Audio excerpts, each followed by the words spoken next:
Mary Abbott, and we are here at North Greenville University's track. Have you ever wondered what those crazy people are doing, running around the track and jumping over this hurdle into a big water pit? Well, that's one of the many events that you can run collegiately called the steeplechase, and I run that event. I've been running track for about 6 years now, and I really enjoy it, and I've done it for so long that I decided that I wanted something different, which was a steeplechase. So I convinced my coach to let me try it out last year, and ended up being a very successful event that I tried out. I ended up getting the school record of 12:25, and I ended up getting 3rd place at our conference meet, which is one of our most important meets that we ran. And so I was really happy, and glory to God for all of those things, because I couldn't have done it without him. So I hope that I can continue to run this event. I run cross country right now and track in the spring, and so I will be running that soon enough. There are 2 major parts to this event, and one of them being the big water jump. There are 2 of them, and there's 5 hurdles in all, 2 of the water jumps, and then 3 of the just normal barriers.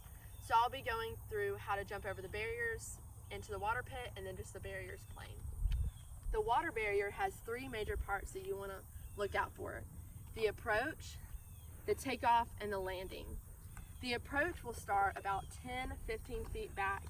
You're going a comfortable pace around the track. Once you hit this curve, you want to start accelerating and get as much momentum to push yourself off of the hurdle and get going. I will now explain how to accelerate. So that's the acceleration part. The second part is the takeoff. You obviously don't look like this while doing it, but you want your foot, whichever foot you go off of. I like going off of my left. You want to be able to go off of either naturally, that you don't think about it in the race, you just do it. I like going off of my left leg. That's my most powerful leg. And you want to get your left foot, whichever one you're going off of, towards the front of the hurdle so that you can push off of it like that. So that's the takeoff. The landing part, you want to land in a running position. You want to run out of the hurdle. You don't want to jump into the barrier. You want to run out of it. The landing should look a little bit like this. So you run into it and run out of it as fast as you can to continue around the race. I will now proceed to put the whole thing together, the acceleration, the takeoff, and the landing, and you know what it looks like.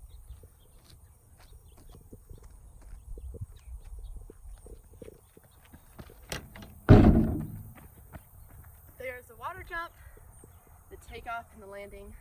The second part of the race that is very important are the other barriers that are laid out around the track. So you really got to know how to jump over a hurdle. I use these hurdles to simulate what it would feel like in a race to jump over these barriers. Our height, the women's height is about 30, the men's is 33. I practice with this hurdle, and so you want your lead leg to be out straight and low, and you want to jump over all the barriers very low, and that it flows nicely.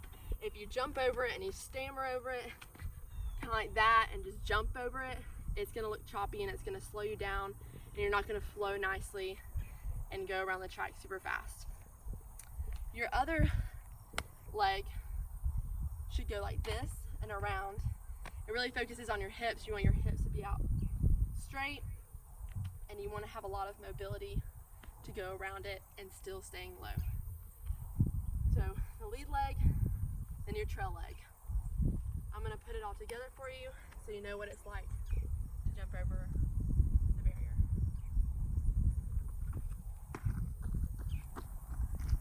That's what jumping over a barrier should look like. You put it all together, that's your steeplechase race. I hope that if you ever run track and field competitively or just want to run around the track for fun, now you know how to jump over this fun little barrier here, and thank you so much.